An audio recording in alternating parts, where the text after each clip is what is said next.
This is Hannibal here from the HannibalTV.com with my weekly review of the points I find interesting in Dave Meltzer's Wrestling Observer newsletter. There's other stuff in here that I don't find interesting that I don't report on, but let's get into what I do find interesting. Billy Jack Haynes obviously was arrested February the 8th regarding the shooting death of his wife, Janet Bearcraft Haynes, who was 85. Haynes was taken into custody after police responded to reports of a shooting at the home that the two shared in southeast Portland. Police arrived at 9:52 a.m. and believed Haynes was in the home with a gun after a 90-minute standoff that included a special emergency response and crisis negotiation team. Haynes was arrested. His wife died of a gunshot wound. Haynes was first taken to a psychiatric facility, and it is believed he said the killing was a mercy killing due to his wife suffering from dementia. Haynes had been friends with the son of the woman since 1971. The son, Todd, had actually wrestled on the Oregon Independent Circuit. He only married her after the son died, though. So they've only been married since November 14th, 2021. She was 15 years older than him. And as I mentioned, they had a guinea pig, the Toddster, that I guess was named after Todd. And that guinea pig died about 3 weeks before this incident. They took the death of the guinea pig real hard. They buried it at a cemetery. They treated the guinea pig like it was a dog. So, as I mentioned and I proposed earlier this week, I was actually questioned this week by a detective related to this case, but it was more about confirming stuff about Billy Jack Haynes' career because obviously, I mean, Billy Jack had told them that his ex-wife married Steve Austin. That might be unbelievable to a lot of people, but it's true. His ex-wife, Jeannie Clark, did marry Steve Austin. I basically just confirmed or denied if stuff that he had told them about his career. In WWE news, WWE was apparently bragging that their free press conference, the T-Mobile Arena at Super Bowl weekend last week, drew 3,400 people. And apparently, they were bragging that they drew more than AEW Collision, also in the Las Vegas market, that had just over 2,000. Well, you had The Rock, Roman Reigns, Seth Rollins, um, Cody Rhodes appearing for free. Triple H was also there. All the top stars, all the top women wrestlers, and you can only draw 3,400 on the strip in AEW's in Henderson, Nevada. 30 to 45 minutes off the strip. I don't know if that's something to brag about. I'm still disappointed it's not The Rock against Roman Reigns at WrestleMania. By the way, the SmackDown in Friday night in Charlotte had 13,168, which was the fifth best wrestling crowd ever in Charlotte. SmackDown in Salt Lake City tonight is a double taping. Next week will be a taped. The Rock is on the show. There's about 11,000 tickets sold at press time. Rey Mysterio is going to be back in action in a couple weeks. Raw this week in Lexington, Kentucky had 10,508 tickets out. AEW Dynamite, Rampage, and Ring of Honor taping in Cedar Park, Texas. This week had 3,246 tickets out. That's good for AEW these days.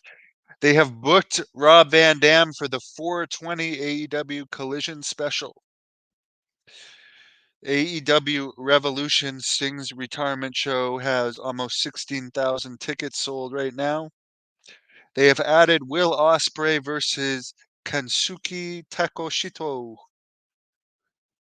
which, if you're a smart mark, I'm sure you'll care about that. If you're like me, you would have to be paid to watch it. It is believed that Katsuki Okada is signing here, and I'm sorry if I'm mispronouncing that wrong. The March 13th debut of Sasha Banks, aka Mercedes Moné in Boston, has 5,823 tickets out, so she hasn't really moved tickets that much at this point. The March 16th AEW Collision here in Ottawa, Ontario has 2,337 tickets out, which is good for Collision. The March 20th Dynamite in Toronto has 3,200 tickets out, which is bad for that market. Other wrestling news, a bench warrant is out for Edward Annis, whose wrestling name is Ted Hart, after he failed to appear for hearing in Titusville, Florida on February 8th. This is related to a July 15th arrest where he was charged with possession of ecstasy and possession of a controlled substance without a prescription, and I believe that was marijuana in Florida. You need a prescription to have marijuana. And these are probably charges that you could get off with a slap on the wrist for if you actually showed up to your trial. Mike Tyson and former WWE Tough Enough winner Daniel Puder, who I've done an interview with on this channel, it's opening up a school for 6th to 12th grade in Phoenix. TNA news, according to Dave Meltzer, Scott D'Amore knew well before Hard to Kill that he was going to be let go. Tommy Dreamer is the new head of creative with D'Amore gone. Good luck to him. I hated D'Amore's booking. He's everything's comedy, and let's make women men's champion, and then have the women ditch the company and make the company look foolish. In UFC news, Dana White appeared on the Howie Mandel show,